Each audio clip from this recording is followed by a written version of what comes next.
अस्सलाम वालेकुम।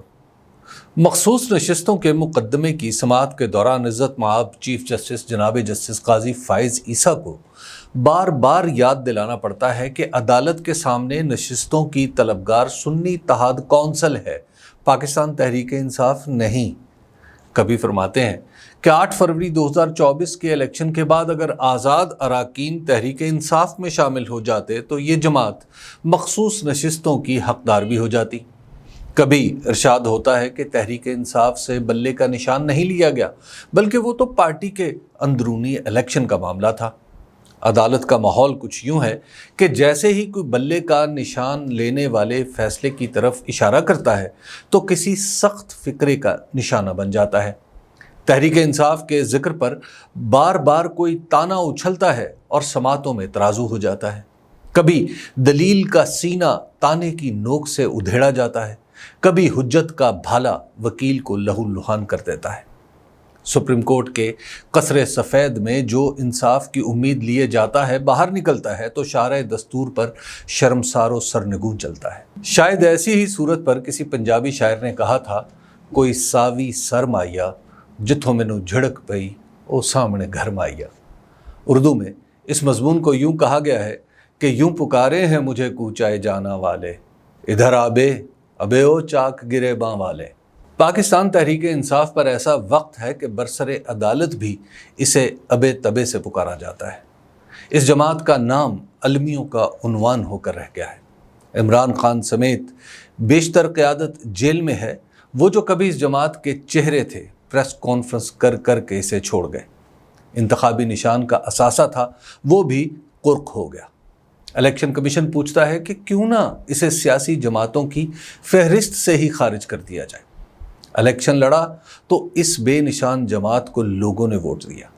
गरीब के दिन फिरे तो वोट लूटने वाले फार्म 47 के जोर पर वो भी छीन ले गए। ये जमात बेनाम और बेनिशान कर दी गई तो उसने सुन्नी इत्तेहाद कौंसिल का चोला पहन लिया। पाकिस्तान में शायद ही कोई ऐसा होगा जिसे मालूम ना हो कि ये सुन्नी इत्तेहाद कौंसिल नहीं, इमरान खान की तहरीक इंसाफ है। असम्बलियों में मखसूस नशिस्तों की दरख्वास्त लेकर कोई दूसरी जमात नहीं, तहरीक इंसाफ खड़ी है। सुप्रीम कोर्ट की मिसल पर नाम भले सुन्नी इत्तेहाद का हो, असल मुद्दई तहरीक इंसाफ और इमरान खान है। जजों के ऐन सामने जो सुन्नी इत्तेहाद के अली मोहम्मद खान रोज़ आकर बैठते हैं, 2.5 महीने की जेल उन्होंने तहरीक इंसाफ के लिए काटी थी।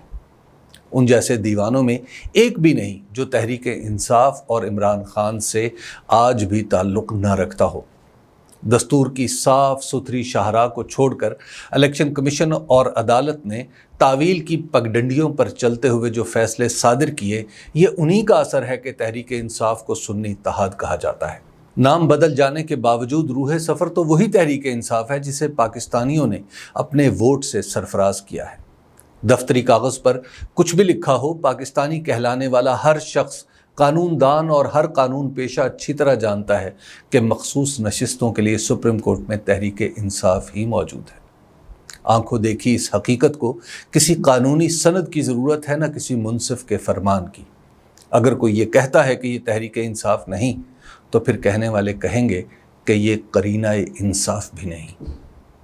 आंखों के सामने बहते दरिया को छोड़कर किसी ने शराब को निशान मंजिल बनाना है तो कोई कुछ नहीं कर सकता।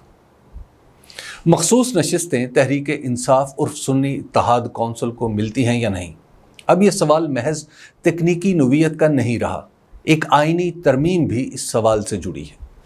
हुकूमत के एलानिया मौक़िफ़ के मुताबिक तरमीम यह है कि सभी जजों की रिटायरमेंट की उम्र बढ़ा दी जाए, या सुप्रीम कोर्ट के चीफ जस्टिस के ओहदे की मियाद बढ़ा दी जाए, या सुप्रीम कोर्ट में सबसे सीनियर जज को चीफ जस्टिस बनाने की बजाय किसी भी जज को चीफ जस्टिस बनाने का इख्तियार हुकूमत हासिल कर ले। इस वक्त दस्तूर के मुताबिक सुप्रीम कोर्ट के सभी जज 65 बरस की उम्र में सुबुकदोश हो जाते हैं। इस हिसाब से जनाब चीफ जस्टिस को 25 अक्टूबर 2024 की रात 12 बजे रिटायर होना है।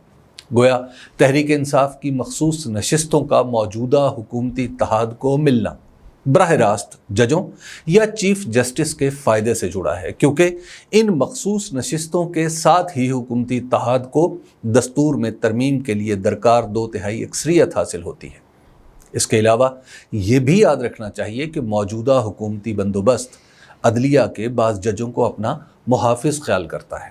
یہ ایک سیاسی نکتہ ہے، لیکن تاثر بہرحال یہی ہے۔ اس نظر سے مخصوص نشستوں کے مقدمے کو دیکھا جائے تو سپریم کورٹ کے سبھی ججوں کو یا صرف چیف جسٹس کو اس فیصلے کا امکانی فائدہ پہنچتا ہے۔ اس ماحول میں مخصوص نشستوں کا حکومتی اتحاد کو ملنا کیسے دیکھا جائے گا، یہ سمجھنے کے لیے کسی بڑے جج جیسا ذہن رسا نہ بھی ہو تو بات سمجھ میں آ جاتی ہے۔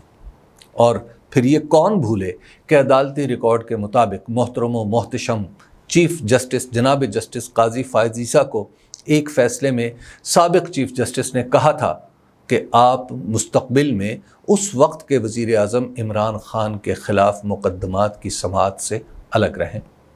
دستوری ترمیم اور سابق چیف جسٹس کے مشورے کو ملا کر دیکھا جائے تو بات قانون کے دائرے سے نکل کر مفادات کے ٹکراؤ کی حدود میں داخل ہو جاتی ہے۔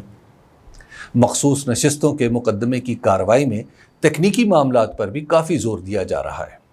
چیف جسٹس کا سنی اتحاد کونسل کو تحریک انصاف سے الگ کر کے دیکھنا بھی ظاہر کرتا ہے کہ وہ یا ان کے ساتھی اس معاملے کو یوں دیکھتے ہیں کہ فلاں دن فلاں درخواست جمع نہیں ہوئی تھی یا فلاں کاغذ پر فلاں کے دستخط نہیں تھے وغیرہ وغیرہ۔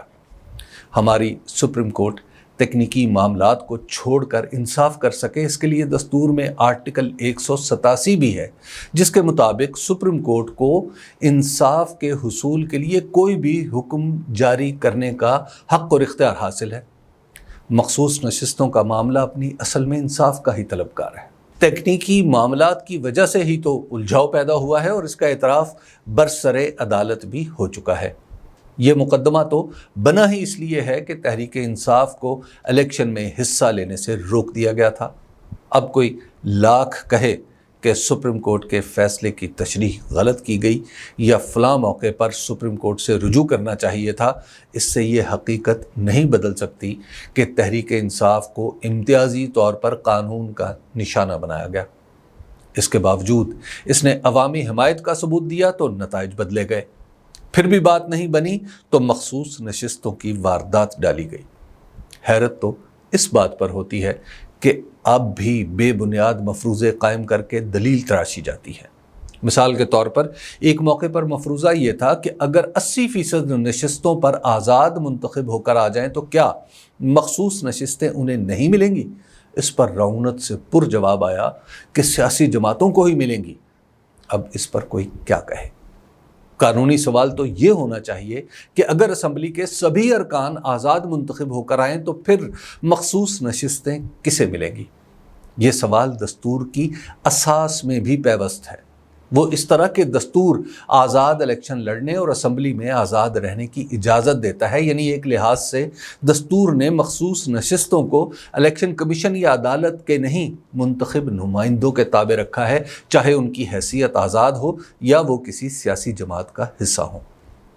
عدالت اس بنیادی مقدمے کی بجائے تکنیکی معاملات کی طرف توجہ رکھے گی تو پھر فیصلے کی بنیاد بھی نظریہ ضرورت کے خالق سابق چیف جسٹس جناب جسٹس منیر کے استدلال کو ہی بنانا پڑے گا، جنہوں نے مولوی تمیز الدین خان کیس میں اسی طرح کی ایک تکنیکی غلطی دریافت کر کے جمہوریت کے کفن کا بندوبست کیا تھا۔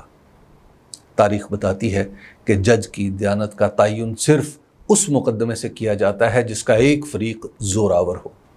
جسٹس منیر زوراوروں کے صرف ایک مقدمے میں ٹھوکر کھا گئے تھے اور گرد ہو کر رہ گئے۔ وقت اب بھی نہیں بدلا، مخصوص نشستوں کا مقدمہ بھی واضح ہے اور انصاف کا راستہ بھی صاف دکھائی دے رہا ہے۔ بدقسمتی ہماری ہے کہ ہم قانون کے دور عیسوی میں زندہ ہیں، جس میں دلیل و برہان کی بجائے غصہ اور انتقام ہی عین انصاف ہے۔ شکریہ۔